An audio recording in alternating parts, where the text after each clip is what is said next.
everyone, welcome to my YouTube channel. Today I am going to explain you chapter number 2, Lost Spring from class 12th book Flamingo. First we know about the author of the chapter. Anish Jung is the writer of the chapter. Anish Jung 1964 was born in Rourkela and spent her childhood and adolescence in Hyderabad. एनिश जंग जिनका जन्म 1964 में राउरकेला में हुआ और इन्होंने अपना childhood और एडोलसेंस मीन्स किशोर अवस्था हैदराबाद में बिताई. She received her education in Hyderabad and in the United States of America. इन्होंने अपनी एजुकेशन जो कि हैदराबाद से प्राप्त की और बाकी एजुकेशन इन्होंने यूनाइटेड स्टेट्स ऑफ अमेरिका से कंप्लीट की. Her parents were both writers. इनके पेरेंट्स राइटर्स ही थे. स्टार्टिंग से ही Anees Jung began her career as a writer in India. इन्होंने अपना कैरियर इंडिया में एज ए राइटर ही स्टार्ट किया. She has been an editor and columnist for major newspapers in India and abroad. इन्होंने काफ़ी सारी बुक्स लिखी और काफ़ी सारे न्यूज़पेपर की ये एडिटर भी रह चुकी हैं और काफ़ी सारी बुक्स की ऑथर भी रह चुकी हैं. अब यहाँ पे ये जो स्टोरी है lost spring stories of stolen childhood, यहाँ पे ये जो स्टोरी है इनकी एक बुक है stories of stolen childhood. Lost spring जिसका टाइटल है उसी से ही एक छोटा सा एक्सर्प्ट यहाँ पर लिया गया है जिसका नाम है लॉस्ट स्प्रिंग. एक छोटा सा चैप्टर यहाँ पे दिया गया है. सबसे पहले इसका टाइटल समझ लेते हैं. Lost spring. लॉस्ट स्प्रिंग एक ऐसे बच्चों की कहानी है जिनके बचपन में से उनकी खुशियां छिन चुकी हैं. उनके बचपन से बाहर के दिन यानी खुशियों के दिन जा चुके हैं. Stories of stolen childhood. ऐसे बच्चे, ऐसे गरीब बच्चे जिनके बचपन की सारी खुशियां छिन चुकी हैं. उनके बचपन में अब खुशी का कोई भी नामो निशान ही नहीं है. Here she analyzes the grinding poverty and traditions which condemn these children to a life of exploitation. अपने चैप्टर के थ्रू गरीबी और भुखमरी को एनालाइज करती हैं एनिश जंग और ऐसे बच्चे जिनका जीवन, जिनकी लाइफ एक्सप्लॉयटेशन से भरी हुई है, यहाँ पर अपने चैप्टर के थ्रू उन्होंने अपनी बातों को एक्सप्रेस किया है. यहाँ पे देखिए जो इस चैप्टर का टाइटल है lost spring stories of stolen childhood. इसका मीनिंग है ऐसे बच्चे जो कि अपनी लाइफ में गरीबी और भुखमरी से घिरे हुए हैं. यहाँ पर उनका जो बचपन है वो बिल्कुल छिन चुका है. उनकी बचपन की खुशियाँ छिन चुकी हैं. वो यहाँ पर गरीबी और भुखमरी से घिरे हुए हैं और ऐसे काम करने को मजबूर है जो कि उन्हें नहीं करने चाहिए. जैसे कूड़ा बीनते हैं कुछ बच्चे और कुछ बच्चे ऐसे ऐसे काम करते हैं जो कि बड़े लोगों के करने के होते हैं और छोटे बच्चों को नहीं करने चाहिए. हार्ड वर्क करते हैं. तो यहाँ पर ये स्टोरी है उन बच्चों की, उन छोटे बच्चों की स्टोरी है जिनका बचपन छिन चुका है, जहाँ पर उन्हें नई नई चीज़ें सीखनी चाहिए, स्कूल में जाकर पढ़ना चाहिए और अपनी लाइफ को एंजॉय करना चाहिए, अपने बचपन को एंजॉय करना चाहिए. लेकिन ऐसा नहीं है.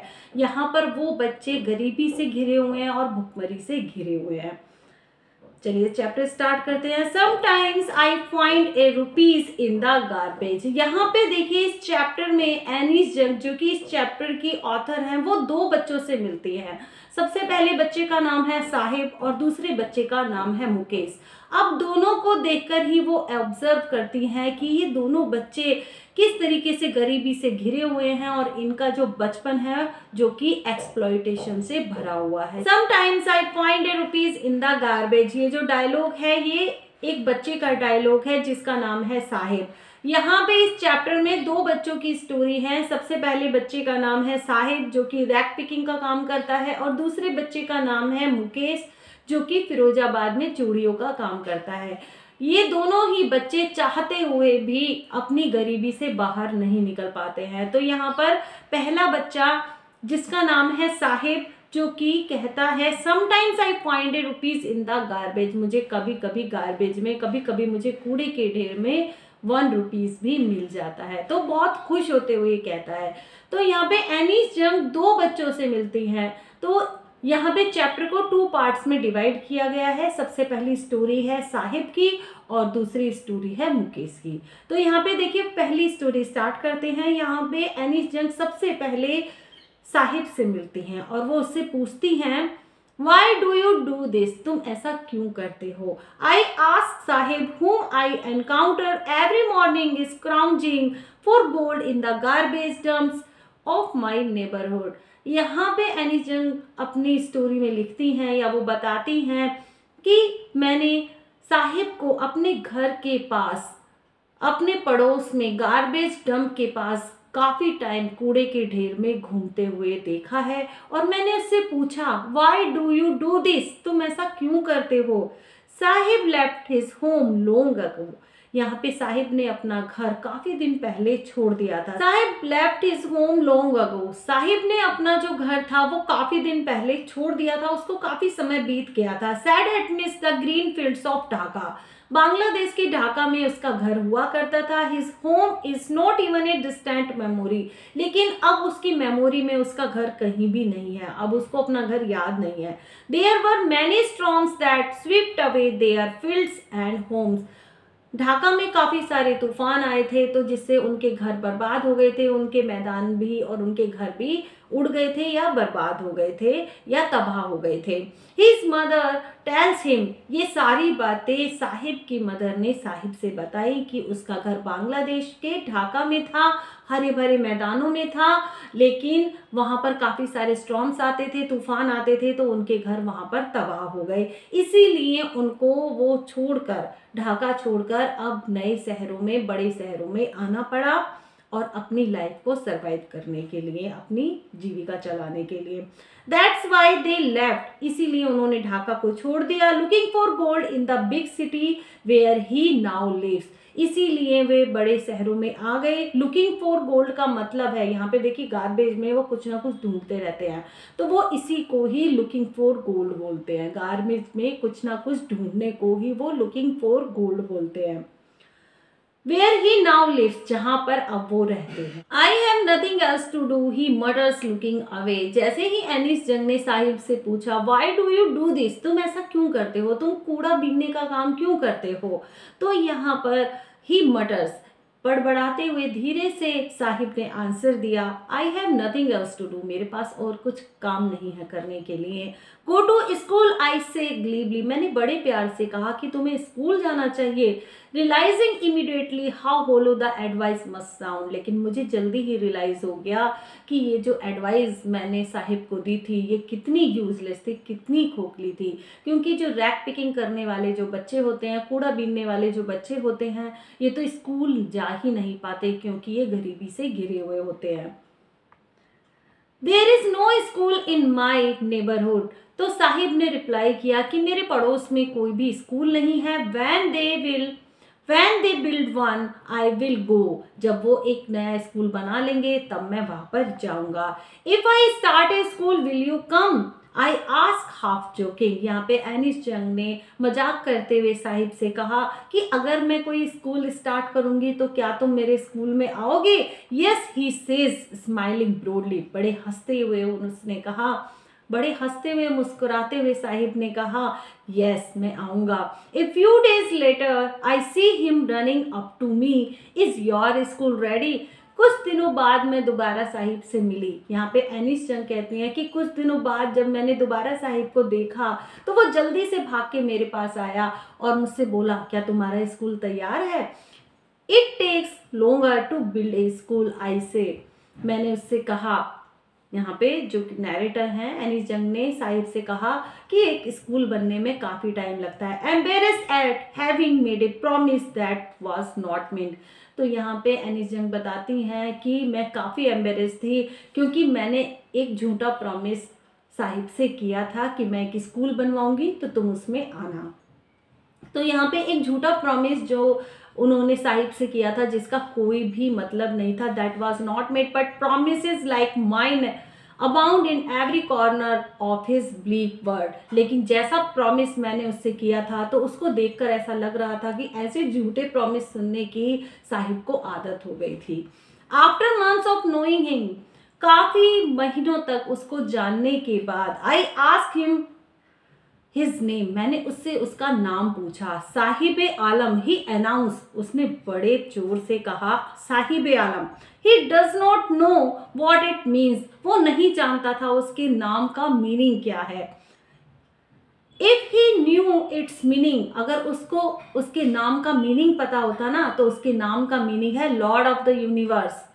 He would have a hard time believing it. अगर उसको उसके नाम का मीनिंग पता होता, यहाँ पे एनिस जंग साहिब के बारे में सोचती हैं कि अगर साहिब को उसके नाम का मीनिंग पता होता ना, तो कि जो साहिब आलम होता है, लॉर्ड ऑफ, उसका मतलब होता है लॉर्ड ऑफ यूनिवर्स, दुनिया का मालिक, तो उसको ये बिलीव करना बहुत ही हार्ड होता। वो इस बात पर यकीन ही नहीं करता कि मेरे नाम का जो मतलब है वो है Lord of the universe.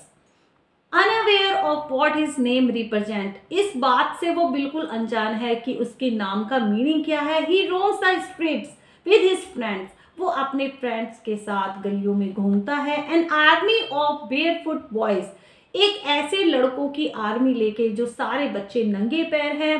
Who appear like the morning birds, जो कि मॉर्निंग बर्ड्स की तरह आते हैं।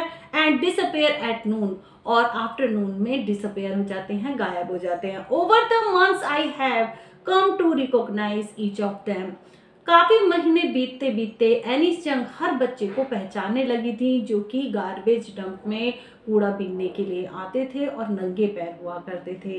Why are not you wearing chappals, I ask one, उनमें से एक बच्चे से मैंने पूछा। यहाँ पे एनिस जंग उनमें से एक बच्चे से पूछती हैं जो कि रैक पिकिंग का काम करते हैं, कूड़ा बीनने का काम करते हैं। Why are not you wearing chappals, तुम चप्पल क्यों नहीं पहनते। My mother did not bring them down from the shelf, he answer simply, एक बच्चे ने आंसर किया कि मेरी मदर सेफ के ऊपर से मुझे चप्पलें देती ही नहीं पहनने के लिए। Even if she did he will throw them off एट्स another who is wearing shoes that do not match. यहाँ पर एक ऐसे बच्चे ने अपनी बात को कहा जिसने मिसमैच शूज पहने हुए थे, तो उसने बताया कि अगर इसको इसकी मम्मी चप्पल दे भी देगी पहनने के लिए तो ये उनको नहीं पहनेगा, ये उनको फेंक देगा। When I comment on it, जब एनिस जंग ने, राइटर ने, जब उस बच्चे को कमेंट किया उसके शूज पर जिसने मिसमैच शूज पहने हुए थे, दोनों पैरों में अलग अलग शूज पहने हुए थे, तो उसने शर्मा के अपने पैरों को शफल कर लिया, मीन्स अपने एक पैर को पीछे छिपा लिया। He shuffles his feet and says nothing, और उसने कुछ नहीं कहा। I want shoes says a third boy, तीसरे बच्चे ने कहा कि मैं भी जूते चाहता हूँ। The third boy who has never owned a pair all his life, जिस बच्चे ने पूरी लाइफ एक भी शूज का पेयर नहीं देखा था। Traveling across the country, I have seen children walking barefoot. यहाँ पे एनिस जंग बताते हैं कि काफ़ी सारे कंट्रीज में ट्रैवल करने के बाद मैंने काफ़ी सारे बच्चों को देखा है जो कि नंगे पैर घूमते रहते हैं। In CTs on village roads, उन्होंने शहरों में भी ऐसे बच्चों को देखा है और गांव में भी देखा है। It is not lack of money but it tradition to stay barefoot, वो बताती हैं कि ये पैसे की कमी के कारण नहीं है, बल्कि इन गरीब बच्चों को एक तरीके से आदत पड़ गई है नंगे पैर रहने की। ये एक तरीके से इन्होंने ट्रेडिशन बना लिया है कि ये नंगे पैर ही रहेंगे। यहाँ पर इन बच्चों को कोई ना कोई चप्पल दे ही देता है, अपनी पुरानी चप्पलें दे देता है, अपने जूते दे देता है, लेकिन ये फिर भी नंगे पैर ही घूमते हुए नजर आते हैं। Is one explanation, I wonder, यहाँ पे एनिस जंग को बड़ा आश्चर्य होता है ये देखते हुए कि हर एक के पास अपना एक्सक्यूज है, हर एक के पास एक्सप्लेनेशन है कि मेरे पास चप्पलें नहीं थी, मेरी मम्मी ने मुझे नहीं दी। तो यहाँ पर वो बताती हैं कि इन बच्चों ने एक तरीके से ट्रेडिशन बना लिया है कि इनको नंगे पैर ही रहना है।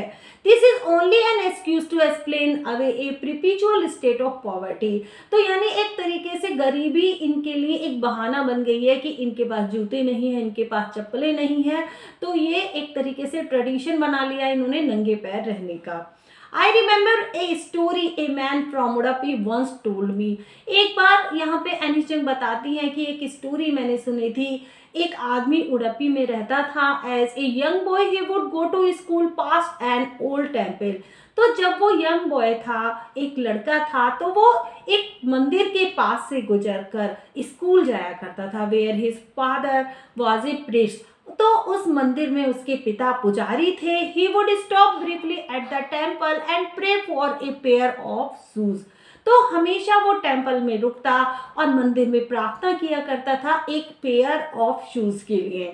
30 years later I visited his town and the temple, 30 साल बाद जब मैं उनके गांव को विजिट करने के लिए गई, which was now drowned in an air of desolation, जो एक तरीके से वीरान पड़ा था, खाली पड़ा था। इन द बैकयार्ड, पीछे की साइड जब मैंने देखा, where lived the new priest, जहां पर एक नया पुजारी आ चुका था। There were red and white plastic chairs, जहां पर रेड और व्हाइट कलर की चेयर पड़ी हुई थी। ए young boy dressed in A grey uniform, एक यंग लड़के ने जो कि ग्रे कलर की यूनिफॉर्म पहनी हुई थी। Wearing shoes and socks, wearing socks and shoes, जिसने शॉक्स और शूज पहने हुए थे। Arrived panting and threw his school bag on a folding bed, जो कि स्कूल से लौटा था और उसने फोल्डिंग बेड पर अपने स्कूल बैग को फेंका। Looking at the boy I remembered the prayer another boy had made to the goddess when he had finally got a pair of shoes.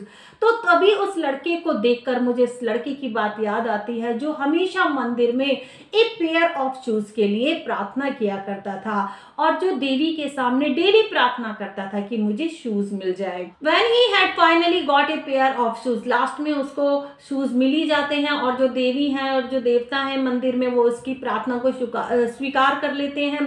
Let me never lose them, तो वो कहता है कि finally मुझे shoes मिल गए हैं और वो कभी भी उनको अपने से दूर नहीं जाने देता। The goddess has granted his prayer, और जो देवी ने और जो मंदिर में वो प्रार्थनाएं किया करता था तो देवी ने उनकी प्रार्थना सुन ली थी। Young boys like the son of the priest now war shoes, और जो यंग लड़का है और उस प्रिस्ट का वो अब शूज पहनता है। But many others like the rag pickers in my neighbourhood remain shoeless, लेकिन अब मेरे आस पड़ोस में जो बहुत सारे रैग पिकर्स, जो कूड़ा बीनने वाले ऐसे बच्चे हैं जो शूलेस हैं, जिनके पास जूते ही नहीं हैं। My acquaintance with the barefoot rag pickers leads me to Seemapuri. यहाँ पे देखिए एनिस जंग बताती हैं कि ये जो नंगे पैर रहने वाले जो बच्चे थे, रैग पिकर्स थे, कूड़ा बीनने वाले जो बच्चे थे, तो उनसे एनिस जंग की काफी जान पहचान हो गई थी।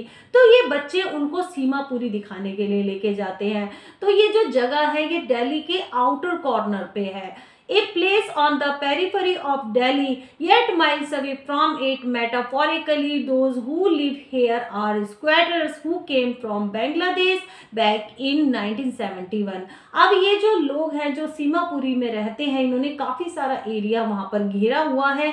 ये लोग बांग्लादेश से आए थे 1971 में, बिना किसी अधिकार के ये वहाँ पर जमीन कब्जा कर सीमापुरी में रहते हैं। Sahibs family is among them, और साहिब की फैमिली भी उन्हीं में से एक है। Seemapuri was then a wilderness, तो सीमापुरी पहले एक जंगल हुआ करता था, लेकिन ये जो लोग बांग्लादेश से आए इन्होंने सीमापुरी को घेर लिया और वहां पर रहने लगे। It still is but it is no longer empty, लेकिन अब वहां पर बिल्कुल भी खाली जगह नहीं बची। Structures of mud with roof of tin and tarpaulin, devoid of sewage, drainage of running water, live 10,000 rag pickers. देखिए यहाँ पे जो इन्होंने स्ट्रक्चर बनाए हुए हैं, अपने घर बनाए हुए हैं, मड के बनाए हुए हैं, मिट्टी के बनाए हुए हैं, और इनकी जो छत बनाई हुई है टीन और तिरपाल की बनाई हुई है। और यहाँ पर कोई सीवेज का सिस्टम नहीं है, कोई ड्रेनेज नहीं है, और पानी ऐसे ही बहता रहता है। रनिंग वाटर यानी पानी वहाँ पर ऐसे ही बहता रहता है क्योंकि सीवेज और ड्रेनेज नहीं है वहाँ पर। और कम से कम 10,000 रैग पिकर्स, कूड़ा बीनने वाले लोग सीमापुरी में रहते हैं। They have lived here for more than 30 year but with ration cards that get their names on voter list, लेकिन उनके पास राशन कार्ड है और वोटर आईडी में भी अब उनका नाम आ चुका है। And enable them to buy grain, जिससे वो ग्रेन खरीद सके, अनाज खरीद सके। वो कहते हैं कि फूड ज्यादा जरूरी है किसी पहचान से, किसी पहचान पत्र से ज्यादा, किसी आइडेंटिटी से ज्यादा फूड ज्यादा जरूरी है। If at the end of the day we can feed our families and go to bed without an aching stomach, तो वो कहते हैं, ये जो रैग पिकर्स हैं, इनकी जो लेडीज हैं वो बताती हैं कि कम से कम दिन के लास्ट तक आते आते, दिन के एंड तक आते आते हम अपनी फैमिली को फीड करा पाते हैं, हम अपनी फैमिली को खिला पाते हैं और बिस्तर पे चैन से सो पाते हैं बिना किसी पेट दर्द के। We would rather live here than in the field that give us no grain, तो कम से कम हम यहाँ पर रह तो रहे हैं, और ऐसे फील्ड में हम रहा करते थे। तो ये यहाँ पर ढाका की बात कर रहे हैं कि ढाका में तो ऐसे मैदानों में हम रहा करते थे जहाँ पर हमें खाने के लिए भी नहीं मिलता था। Food is more important for survival than an identity. यहाँ पर कुछ औरतों का जो ग्रुप है जो कि फटी हुई साड़ियों में है और वो हमें बताती हैं कि फूड ज़्यादा इम्पॉर्टेंट है हमें ज़िंदगी जीने के लिए, हमें सर्वाइव करने के लिए, एक आइडेंटिटी से ज़्यादा, एक पहचान से ज़्यादा। If at the end of the day we can feed our families and go to bed without an aching stomach, तो कम से कम हम अपनी फैमिली को फीड तो करा पाते हैं, खाना तो खिला देते हैं और बेड पर सो पाते हैं बिना किसी पेट दर्द के। We would rather live here than in the fields that give us no grain। तो कम से कम हम यहाँ पर रह तो रहे हैं, हम ऐसी जगह पर रहते थे जहाँ पर हमें खाने के लिए भी ग्रेन नहीं मिलता था, अनाज नहीं मिलता था। Say a group of women in tattered saris when I asked them why they left their beautiful land of green fields and river। तो एक ऐसी ही विमेन के ग्रुप ने आंसर किया, उन्होंने कहा, जिन्होंने फटी हुई साड़ियाँ पहन रखी थी, तो एक ऐसी ही विमेन के ग्रुप ने मुझे आंसर किया कि कम से कम हम अपने बच्चों को खाना तो खिला पाते हैं दिन के एंड तक आते आते। तो यहाँ पर एनिस जंग ने उन औरतों से पूछा कि उन्होंने क्यों अपना वो ब्यूटीफुल लैंड और ग्रीन फील्ड्स और वो रिवर्स के इलाके को छोड़ दिया। Wherever they find food, they pitch their tents that become transit home। तो अभी उन्होंने बताया कि यहाँ पर कम से कम उन्हें फूड तो मिल जाता है और उन्होंने अपने ऐसे घर बनाए हुए हैं जो ट्रांजिट हैं, जो एक तरीके से आर पार दिन में दिखता है। Children grow up in them becoming partner in survival and survival in Seemapuri means rag picking. तो यहाँ पर एनिस जंग बताती हैं कि सीमापुरी में सर्वाइव करना मीन्स रैक पिकिंग करना है। सीमापुरी में जितने भी लोग रहते हैं वो रैक पिकिंग का काम करते हैं, कूड़ा बिनने का काम करते हैं। तो बच्चे वहाँ पर ही ग्रो हो जाते हैं, बड़े हो जाते हैं और वहाँ पर ही वो अपने पार्टनर बना लेते हैं। And survival in Seemapuri means rag picking through the years. कई साल बीत गए हैं। It has acquired the proportion of a fine art. तो सीमापुरी के लोगों के लिए जो रैक पिकिंग का जो काम है वो एक तरीके से फाइन आर्ट बन चुका है, तो उनकी एक कला बन चुकी है रैक पिकिंग करना। Garbage to them is gold. तो सीमापुरी के लोगों के लिए जो गार्बेज चुनना है ना वो एक गोल्ड की तरह है, उसी में से ही वो अपना कूड़ा चुनते रहते हैं और कभी कभी उनको कुछ ना कुछ जरूरी, कुछ मूल्यवान चीज़ें भी, एक्सपेंसिव चीज़ें भी वहाँ से मिल जाती हैं। It is their daily bread. वो उनकी डेली रोजी रोटी है। ए रूफ ओवर देयर हेड्स। उनके सरों पर छत है इसी वजह से। Even if it is a leaking roof. यहाँ तक कि वो लीक भी हो रही है, वो जो छत उनके सर पर है जो तिरपाल की बनी हुई है वो लीक भी हो रही है, तो कम से कम उनके सर पर छत तो है। But for a child it is even more. और एक बच्चे के लिए इससे ज़्यादा और कुछ नहीं हो सकता। तो एक बच्चे को यही चाहिए, बस इतना ही चाहिए। I sometimes find a rupees even a 10 rupees note Sahib से। तो साहिब एनिस जंग से कहता है कि कभी कभी मुझे 1 रुपया भी मिल जाता है और कभी कभी मुझे 10 रुपीज़ का नोट भी गार्बेज में मिल जाता है। तो इसी को ही वो कहते हैं कि finding gold in the garbage. तो कभी कभी उसे 1 रुपीज़ भी मिल जाते हैं, कभी कभी 10 रुपीज़ भी मिल जाते हैं। तो इसी बात को वो स्क्राउजिंग गोल्ड इन गार्बेज, तो इसी बात को वो गोल्ड ढूंढना भी बोलते हैं। साहिब से हिज आइट लाइटनिंग अप। तो साहिब ने जब इस बात को बोला उसकी आंखों में बहुत चमक थी कि कभी कभी मुझे 1 रुपीज़ भी मिल जाते हैं और कभी कभी मुझे 10 रुपीज़ भी मिल जाते हैं। When you can find a silver coin in a heap of garbage, you don't stop scrounging। तो यहाँ पे एनिस जंग ने पूछा कि अगर तुम्हें कोई सिल्वर कॉइन मिल जाए, एक चांदी का सिक्का अगर तुम्हें गार्बेज में मिल जाए, तो क्या तुम कूड़ा बीनना छोड़ दोगे?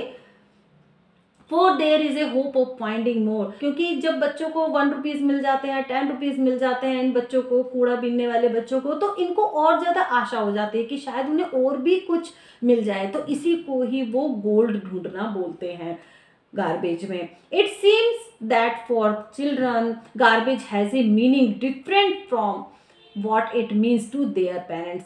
तो इसीलिए बच्चों के लिए उनके बड़ों के लिए तो वो एक तरीके से रोटी का सहारा है, एक रोजी रोटी का जरिया है कूड़ा बीनना, लेकिन बच्चों के लिए कुछ और मीनिंग है गार्बेज में। कभी कभी उन्हें 1 रुपीज़ भी मिल जाते हैं, कभी कभी उन्हें 10 रुपीज़ भी मिल जाते हैं। तो बच्चों के लिए कूड़ा बीनने का मीनिंग कुछ और है और उनके पेरेंट्स के लिए तो कूड़ा बीनने का मीनिंग रोजी रोटी से है। तो कम से कम वो अपनी लाइफ को सर्वाइव कर पाते हैं। For the children it is wrapped in wonder, for the elders it is mean of survival. बड़ों के लिए तो वो जिंदगी चलाने का, सर्वाइव करने का तरीका है, और बच्चों के लिए एक तरीके से गोल्ड ढूंढने का तरीका है. One winter morning I see Sahib standing by the fenced gate of the neighborhood club, watching two young men dressed in white playing tennis. I like the game. अब यहाँ पे एनिस जंग ने एक बार बच्चे को देखा, साहिब को देखा कि एक सर्दियों की सुबह साहिब एक गेट पर खड़ा हुआ था, एक क्लब के गेट पर खड़ा हुआ था जहाँ पर दो लोग ड्रेस पहन के टेनिस खेल रहे थे. आई लाइक द गेम ही हम, उसने धीरे से कहा कि मुझे ये गेम बहुत पसंद है. Content to watch it standing behind the fence. तो वो गेट के पीछे से उस गेम को देख रहा था क्योंकि वो गेम उसे बहुत पसंद था, तो बड़े ध्यान से वो उसको देख रहा था. I go inside when no one is around he admit. तो उसने इस बात को माना कि जब वहाँ पे कोई भी नहीं होता है तो मैं अंदर खेलने के लिए जाता हूँ. The gatekeeper lets me use the swing. तो जो गेट कीपर है, जब वहाँ पे कोई भी नहीं होता ना तो वो मुझे जाने के लिए बोल देता है और मैं वहाँ पर स्विंग करता हूँ, झूला झूलता हूँ. Sahib two is wearing tennis shoes that look strange over his discolored shirt and shorts. तो साहिब ने भी बड़े स्ट्रेंज से शूज पहने हुए थे जो उसके शॉर्ट और उसके शर्ट से मैच. देखिए साहिब ने एक टेनिस शूज पहने हुए हैं जो कि बिल्कुल स्ट्रेंज लग रहे हैं और डिस्कलर्ड शर्ट एंड शॉर्ट्स के साथ बिल्कुल भी मैच नहीं कर रहे हैं. Someone gave them to me, he says in the manner of an explanation. उसने एक एक्सप्लेनेशन देते हुए कहा कि ये जो जूते हैं ये मुझे किसी ने दिए हैं. The fact that they are discarded shoes of some rich boy who perhaps refused to wear them because of a hole in one of them does not bother him. अब यहाँ पे देखिए साहिब राइटर से कहता है, एनिस जंग से कहता है कि ये जो टेनिस के शूज़ है ना मुझे एक रिच बॉय ने दिए हैं क्योंकि इन जूतों में एक जूते में छेद हो गया था, एक होल हो गया था, तो इसीलिए उस रिच बॉय ने इनको पहनने से मना कर दिया. लेकिन मुझे इन जूतों को पहनने में कोई भी परेशानी नहीं है. For one who has walked barefoot even shoes with a hole is a dream come true. अब यहाँ पे एनिस जंग कहती हैं कि एक ऐसे बच्चे के लिए जो नंगे पैर सड़कों पे घूमता है, रैक पिकिंग करते हुए घूमता है, तो एक ऐसे बच्चे के लिए टेनिस शूज मिल जाना तो एक तरीके से उसका सपना सच हो जाने जैसा है. But the game he is watching so intently is out of his reach. लेकिन जो टेनिस का गेम वो इतने ध्यान से देख रहा है ये उसकी पहुंच से बाहर है. This morning Saheb is on his way to the milk booth. लेकिन अब आज जब एनिस जंग उस बच्चे से मिलती हैं, साहिब से मिलती हैं, तो वो मिल्क बूथ की तरफ जा रहा था. In his hand is a steel canister. उसके हाथों में एक स्टील का कैनेस्टर था. I now work in a tea stall down the road. अब वो एनिस जंग से कहता है, राइटर से कहता है कि अब मैं टी स्टॉल पे वर्क करता हूँ जो कि रोड के उस पार है. तो वो पॉइंट करके बताता है, ही से पॉइंटिंग इन द डिस्टेंस. वो पॉइंट करके बताता है अब मैं टी स्टॉल पे वर्क करता हूँ. I am paid 800 rupees and all my meals. मुझे 800 रुपीज़ मिलते हैं और मुझे मील्स पूरे दिन का खाना मिलता है. Does he like the job I ask. तो यहाँ पे जो राइटर हैं वो बच्चे से पूछती हैं, साहिब से पूछती हैं कि क्या ये जॉब तुम्हें पसंद है. His face I see has lost the carefree look. लेकिन उसके चेहरे पे से एक तरीके से उसका जो बचपन है वो खो गया है, वो उस जॉब से खुश नहीं है. The steel canister seems heavier than the plastic bag he would carry so lightly over his shoulder. तो यहाँ पे एनिस जंग कहती है कि ये जो कैनिस्टर का जो वेट है ना ये काफ़ी हैवी है कि ये जो बैग जो लेके घूमते थे, जो प्लास्टिक बैग लेके घूमते थे और रैक पिकिंग करते थे, तो उस प्लास्टिक बैग से ये जो स्टील का कनस्तर है ये कहीं भारी है क्योंकि ये एक किसी दूसरे का है, इसका मास्टर कोई और है. और वो जो प्लास्टिक बैग था वो साहिब का अपना हुआ करता था. The bag was his. क्योंकि वो जो प्लास्टिक बैग था वो साहिब का था. The canister belongs to the man who own the tea shop. ये जो कैनिस्टर है ये तो किससे बिलोंग करता है, ये टी शॉप के जो मालिक से बिलोंग करता है, ये तो उसका canister. The canister belongs to the man who owns the tea shop. Saheb is no longer his own master. अब देखिए साहिब की जो फ्रीडम है वो छीन चुकी है क्योंकि वो जो कैनिस्टर है वो टी स्टॉल के मालिक से बिलोंग करता है, क्योंकि टी स्टॉल का मालिक ही अब साहिब को खाना देगा या रुपये देगा।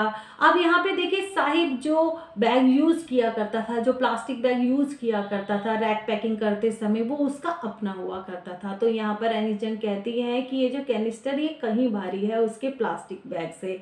तो यहाँ पर साहिब की जो फ्रीडम है, उसका जो बचपन है, एक तरीके से कहीं खो गया है गरीबी में। तो यहाँ पर फर्स्ट स्टोरी खत्म होती है। I will explain second part of this chapter in next video. अगर आपको वीडियो की एक्सप्लेनेशन अच्छी लगी हो, please comment and subscribe the channel. Have a nice day.